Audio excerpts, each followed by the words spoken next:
अच्छा लक्ष्मीबाई जी में आपका क्या योगदान था जरा? मैं नहीं कह रहा हूँ, ये कर रहे कमाल कर रहे हो, ये कर रहे हो।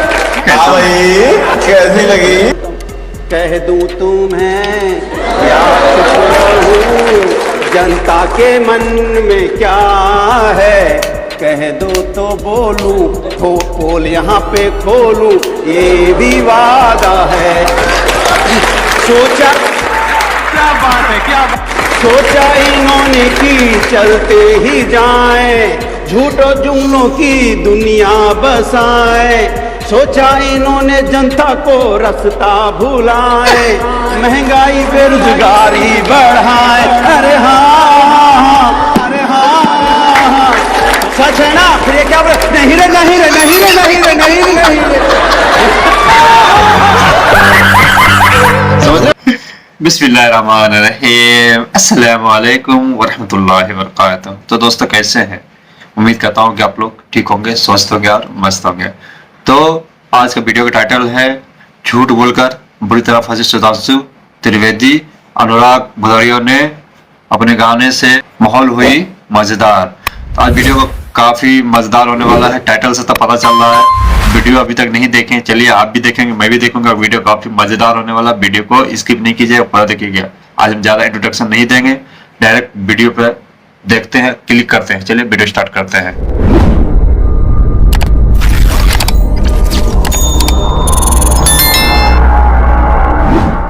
अभी जब सभा के प्रवक्ता ने खिलाड़ियों के बारे में बात की तो आपने बात क्यों घुमा दी? पूरी बात कंप्लीट करो। 40 जवान शहीद हुए, उनके बारे में आप मजाक कर रहे हैं। मजाक कर रहे हैं, हमने उनके बारे में बदला लिया। अरे साहब बदला नहीं, आपने जहाज नहीं दिए, ये सच्चाई है। कुछ भी सवाल सुधांशु सर से है। इस तरह आपने पूरा इतिहास बता दिया, बताते रहिए सर, वो आपकी परेशानी है। सवाल मत पूछिए। सवाल ये है कि सर ने बात करी मन की बात में, जो जंतर मंतर में पहलवान प्रोटेस्ट कर रहे हैं उसकी बात, आपने पहलवानों का पा भी नहीं बोला, पूरा क्या गिना दिया। सोचा इन्होंने कि चलते ही जाए, झूठों जुमलों की दुनिया बसाए। अरे हाँ, अरे हाँ, नहीं रे, नहीं रे, नहीं रे, नहीं रे, नहीं रे। लक्ष्मीबाई जी में आपका क्या योगदान था जरा? मैं नहीं कह रहा हूँ, ये कर रहे हो, ये कर रहे हो। तो आओ यार शुरू करते हैं बिना किसी डेडिकेशन के। तो पीएम ने जो कुछ कहा उस पर सांसद महोदय हमने सुना दिया देश को कि पीएम ने आज ये संदेश दिया। अब आप ये बताइए कि क्या खुद पीएम कर्नाटक में, आपके अध्यक्ष कर्नाटक में, यूपी के मुख्यमंत्री कर्नाटक में, चुनाव से क्या रिश्ता है इसका?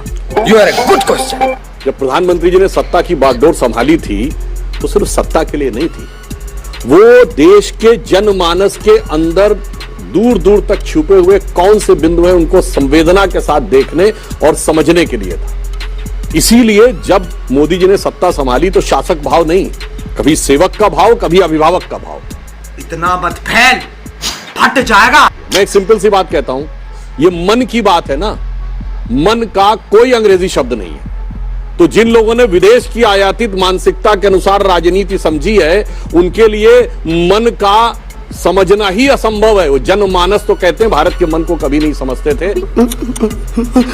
पीएम राजनीतिक बातें नहीं करते हैं मन की बात में। क्या आपको भी नहीं लगता सेल्फी विद डॉटर्स के साथ आप लोगों को भी जुड़ना चाहिए? 5000 साल के इतिहास में कभी ऐसी पुस्तक नहीं लिखी गई जिसने मनुष्य को मनुष्य से बराबर माना, जिसने स्त्री को पुरुष से बराबर माना हो, जिसने जाति, क्षेत्र, धर्म, नस्ल, रंग सब भेद को मिटाकर कहा हो कि ये नागरिक हैं और सब नागरिक बराबर हैं।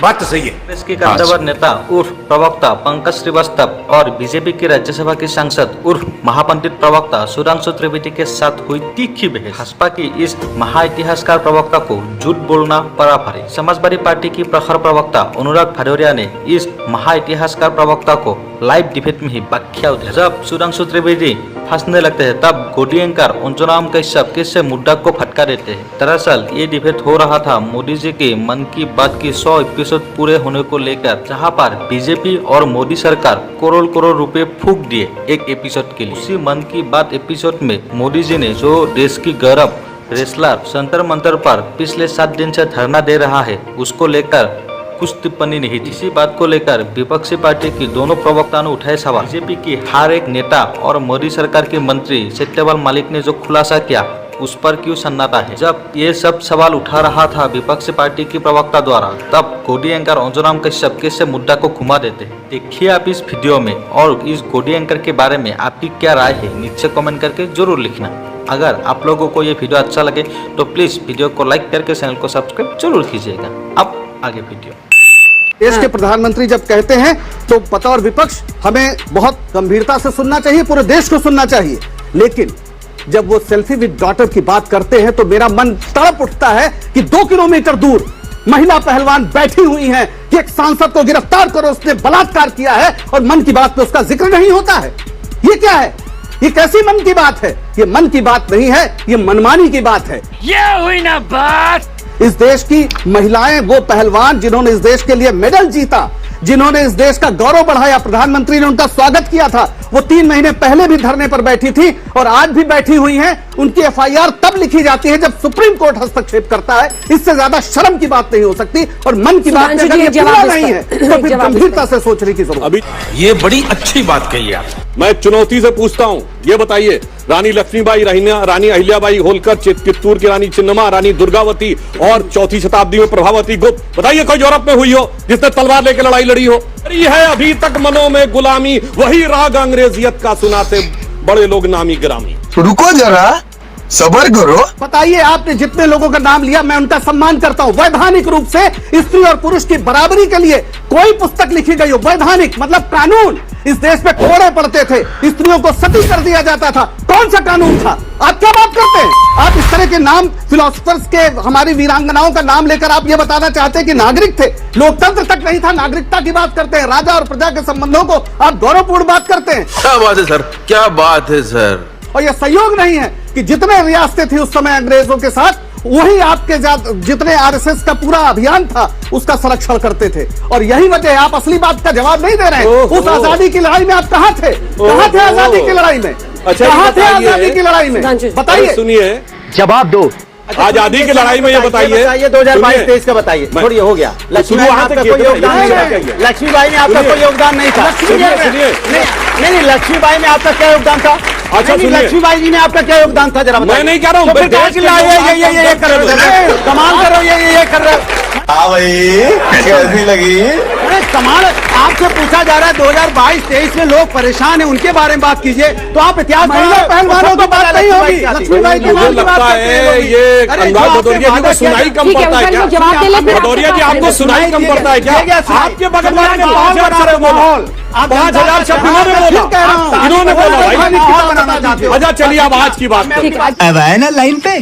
एक जवाब आज राष्ट्रीय पार्टियों से लेकर क्षेत्रीय पार्टी तक सिर्फ एकमात्र भारतीय जनता पार्टी है जो परिवार की पार्टी नहीं रह गई है। ये है देश के मन की बात है कि नहीं? बाकी सब private limited, sons and daughters और कुछ नहीं, खत्म। अब सुन लो, बोलिए, मन की बात बोलिएगा। ये सवेरे मैं उस समय जब आपके साथ डिबेट में था, एक बात परेशान होने लगे। अरे परेशान आप परिवार बता रहा हूँ अभी, नृत्य शैली में आप बोल रहे हैं, हाथ मुंह धोए। अच्छा, इनका परिवार क्या है? इनका परिवार वो है राजनाथ सिंह के बेटे पंकज सिंह, वो परिवार में नहीं आते हैं। पूरा सिंधिया परिवार ले लिया। पार्टी चलाते हैं क्या? सुन लीजिए, मैं अपनी पंकज बात सिंह पार्टी चलाते हैं। क्यों नहीं भाई? एमएलए है ना, एमएलए क्या होता है? एमएलए क्या होता है? एमएलए पार्टी चला। आप कभी पार्टी अध्यक्ष बन सकते हैं? पूरा नोएडा नहीं चलाएंगे। अब मेरी बात सुनिए अनुराग जी, आप कभी पार्टी अध्यक्ष बनिएगा? इसकी माँ का भोला चेहरा। पूरी बात भैया जी, हम तो चाहते हैं कि आप फले फूले पार्टी अध्यक्ष बने समाजवादी पार्टी में, ताकि एक परिवार का वर्चस्व खत्म हो। बोलने देखो तो क्या चलेगा? सवाल पूछ रहे हैं, जवाब अरे दे तो रहा हूँ, भाषण देने थोड़ी। अरे पूरी बात, मैं सवाल सुन लिया, अब मेरी बात तो पूरी हो जाए। एक दिन आप पार्टी अध्यक्ष बनिएगा। अब सुन तो लीजिए, एक वो दिन आएगा जब अनुराग भदौरिया भी समाजवादी पार्टी में अध्यक्ष बनेंगे। दलाल कहते हैं, ये दलाल है। चौटाला फैमिली के साथ सरकार किसने बनाई है? फैमिली कौन, वो पार्टी कौन चलाता है? अध्यक्ष कौन है? शिवसेना के साथ सरकार किसने बनाई? अध्यक्ष कौन था शिवसेना का? पीडीपी के साथ सरकार किसने बनाई थी? कौन अध्यक्ष था? बादल के साथ सरकार किसने बनाई थी? कौन अध्यक्ष था? जेडीयू के साथ सरकार किसने बनाई थी पटना में? कौन अध्यक्ष था? नहीं याद है। इतना ही परिवार खोला है, पूरा परिवार ही परिवार है भारतीय जनता पार्टी में। इनको क्या चाहिए? सत्ता। सत्ता पाने के लिए किसी के साथ भी गठबंधन कर लेते हैं, और जब उनके साथ सत्ता मलाई लेन देन में कम हो जाता है तो आधे भाग जाते हैं। जेडीयू भाग गया, पीडीपी के साथ समझौता खत्म हो गया, बादल जी भी चले गए, शिवसेना का 2 फाड़ हो गया। आप सत्ता के लिए सब कुछ करते हैं, समझ रहे हो? बिल्कुल समझ रहे हो आप? इसलिए आपको सुना दूं, आप जनता की बात तो करते नहीं, तो मैं बोलता हूं, कह दूं तुम्हें क्या हूँ, जनता के मन में क्या है, कह दो तो बोलूं, पोल यहाँ पे खोलूं, ये भी वादा है। सोचा, क्या बात है, क्या बात, सोचा इन्होंने कि चलते ही जाएं, झूठों जुमलों की दुनिया बसाएं, सोचा इन्होंने जनता को रास्ता भुलाएं, महंगाई बेरोजगारी बढ़ाएं। अरे हाँ, अरे हाँ, सच है ना? फिर ये क्या बोले, नहीं रे नहीं रे नहीं रे नहीं रे नहीं रे नहीं रे, समझ रहे हो? अरे भाई ये बोलोगे। देखिए मेरा मानना है अनुराग जी को डिबेट की बजाय अच्छा वो इंडिया लाफ्टर शो और इंडिया सिंगिंग वाले शो में ज्यादा जाना चाहिए। ऐसे ऐसे करते हो तो क्या है?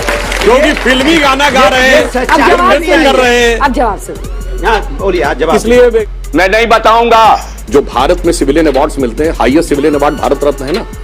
भारत के 2 प्रधानमंत्री ऐसे हुए जिन्होंने अपनी सरकार में अपनी अध्यक्षता में बनी कमेटी से अपने को भारत रत्न अर्पित किया, एक पंडित जवाहरलाल नेहरू और एक इंदिरा गांधी जी। लिस्ट निकाल के देख लीजिए तो साफ होगा।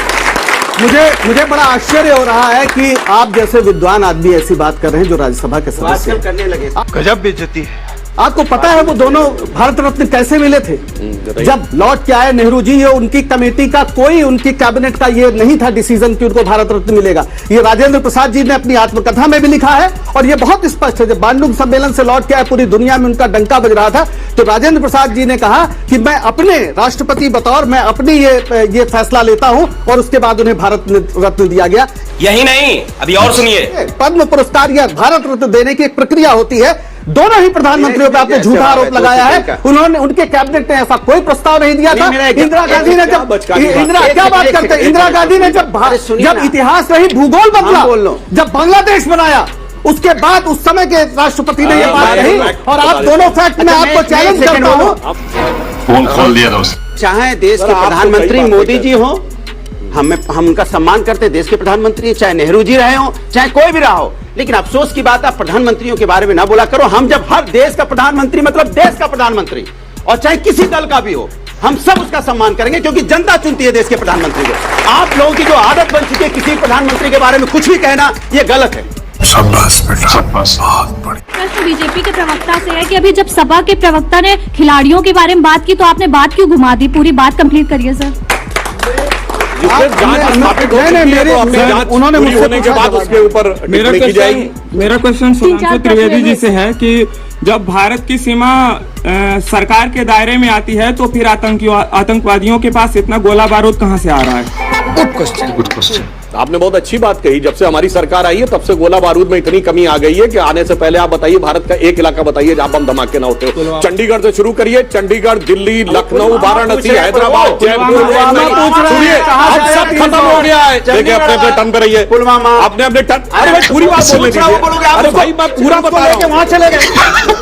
आप क्रोनोलॉजी समझ लीजिए। नहीं समझ रहा। उनके समझ में आता है क्या बहस करने लगते हैं। मैं कह रहा हूं अब सिर्फ दक्षिण कश्मीर के 4 जिलों में नहीं है। अच्छा मैं एक बात कह रहा हूं, अंतर कितना आया है याद करिए। हमारी सरकार आने से पहले रेलवे स्टेशन पे लिखा रहता था ना कि छूना नहीं धमाका हो सकता है। अच्छा। पार्क में लिखा रहता था छूना नहीं। अब होता है कि नहीं? पुलवामा पूछ रहा प्रभु। हाँ पुलवामा में वही क्या बताओ, हुआ? वही बताओ। हमारी सरकार नहीं, हमारी सरकार नहीं बता रहे, आपकी सरकार है, आप जवाब दो। ये हुई ना बात। क्या गुस्सा रहे हो भाई? आपको उधर बोल रहा है, आप हमारे पर इतना हम तो पुलवामा पूछा था तो मैंने जवाब दिया इंडियन है भाई, इंडियन है। हाँ तो वही मैं जवाब दिया था ना। हम तो आपके ही देश में रहते हैं, आपके ही भाई हैं। हाँ इसीलिए तो हम कह रहे हैं ना, आप चुनाव करीब है और बार बार ये सब दिया तो 5 जहाज भी देते थे, 40 जवान शहीद नहीं होते हमारे। नहीं दिया। सतपाल मलिक कह रहे हैं, सतपाल मलिक कह रहे हैं आपकी पार्टी में अभी भी है, निकाला भी नहीं आपने। अब जवाब देता हूँ। ठीक है।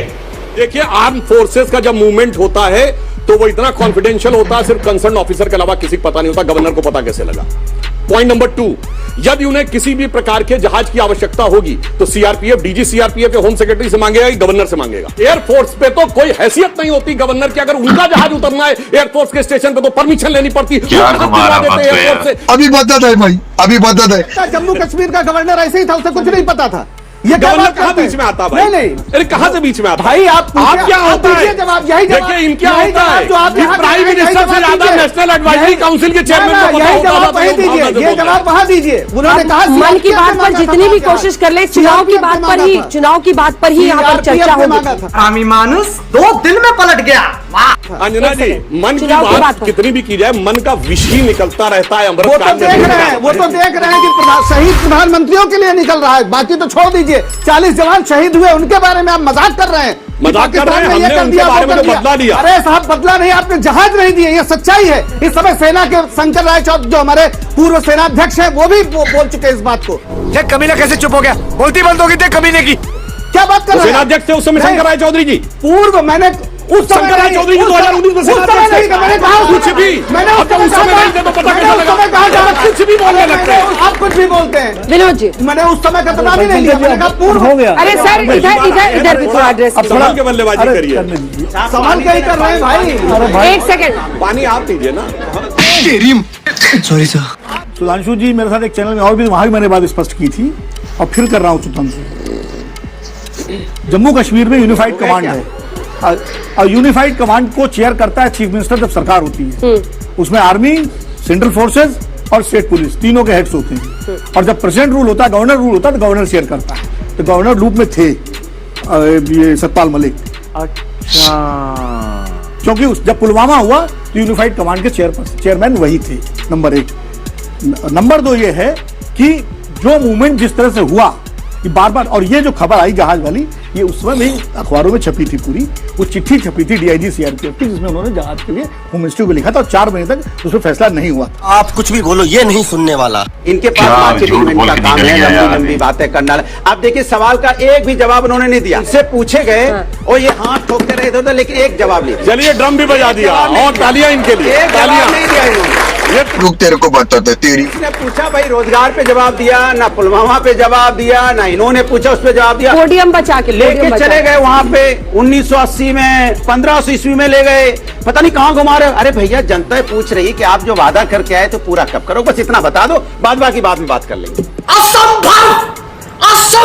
सवाल सुधांशु सर से है कि सर आपने पूरा इतिहास बता दिया। बताते रहिए सर, वो आपकी परेशानी है। सवाल मत पूछिए। सवाल ये है कि सर ने बात करी मन की बात में, जो जंतर मंतर में पहलवान प्रोटेस्ट कर रहे हैं उसकी बात, आपने पहलवानों का पा भी नहीं बोला, पूरा इतिहास गिना दिया। सर मैंने तो आपको बताया कि इस पे जांच हो रही है, तो इंक्वायरी कमेटी की रिपोर्ट आने दीजिए, उसके बाद ये विषय तय होगा। जनता को आप मूर्ख समझना बंद कर दीजिए। अरे एफआईआर के लिए सुप्रीम कोर्ट जाना पड़ा पहलवानों को, इससे ज्यादा शर्म की बात क्या हो सकती है? बलात्कार होते ही एफआईआर होती है, निर्देश है सुप्रीम कोर्ट का भी। ये कैसे हो सकता है? चूतिया बनाया तुमको। बिल गेट्स, अगर आप लोग भरोसा करते हो तो वो एक अलग फाउंडेशन है, bill and Melinda Gates foundation. उन्होंने एक्सेस माई इंडिया के जरिए एक सर्वे कराया, रिसर्च किया, करोड़ों लोगों तक ये बात पहुंच रही है और सामाजिक बदलाव की बातें हैं इसमें। वो ना किसी को पॉलिटिकली टारगेट करते हैं, किसी और। आपकी क्या स्ट्रैटेजी है इसको काउंटर करने के लिए, अगर आपको 24 में काउंटर? ये भोलापन का चेहरा है ना तेरा, नकाब अभी उतारूंगा। पहले अगर प्रधानमंत्री कुछ बोलते हैं और उसमें वो पीड़ा नहीं है, जनता के मन की पीड़ा, तो फिर मन की बात एकालाप और प्रलाप बनकर रह जाता है। मैं ये क्यों कह रहा हूं? आपने सीएसडीएस का नाम सुना होगा, आज तक जब से बना है सीएसडीएस, और आज तक के बहुत अच्छे संबंध रहे। लगातार सर्वे आप सीएसडीएस के, उस पर भरोसा करते हैं। मेरे पास उसका सर्वे है। अभी मजा आएगा ना भिड़ो। सीएसडीएस ने क्या कहा है? सीएसडीएस का जो सर्वे है अभी तत्काल, उसने कहा है कि 62% लोगों ने इस देश के कभी भी सुना ही नहीं मन की बात। नियमित सुनने वाले सिर्फ 5% हैं। ये कब की सर्वे? ये लेटेस्ट सीएसडीएस का मेरे साथ लेटेस्ट का कोई डेट तो होगा सर। मेरे बाबू तो बुला ले दिया। हम लोग प्रामाणिकता से किसी सर्वे को बैक नहीं कर सकते। मैं यही कह रहा हूँ कि हमने बिल गेट्स की बात की क्योंकि वो को फाउंडर है माइक्रोसॉफ्ट। मैंने उनको कुछ नहीं कहा, मैंने कहा ये सीएसडीएस का सर्वे है। अपना पॉइंट बताइए, आपका पॉइंट क्या है? ये कहना आपको सवाल याद है? नहीं, बिल्कुल सवाल याद है। दलाल कहते हैं, ये दलाल है कि हम कैसे उसको स्ट्रेटजी पे रोकेंगे, है ना? तो हमारा सवाल ये है, बिल्कुल याद है। मेरा पहली बात तो ये कहना है, ये जो बार बार माहौल बनाया जा रहा है कि इतना पैसा खर्च करके और लोग मन की बात सुन रहे हैं, सिर्फ 5% लोग सुन रहे हैं, सच्चाई ये है। अडानी के प्रश्न पर कभी मन की बात होगी क्या? हम पूछना चाहते हैं, पहलवान की बात तो नहीं की, अरे अडानी पे ही बोल दो।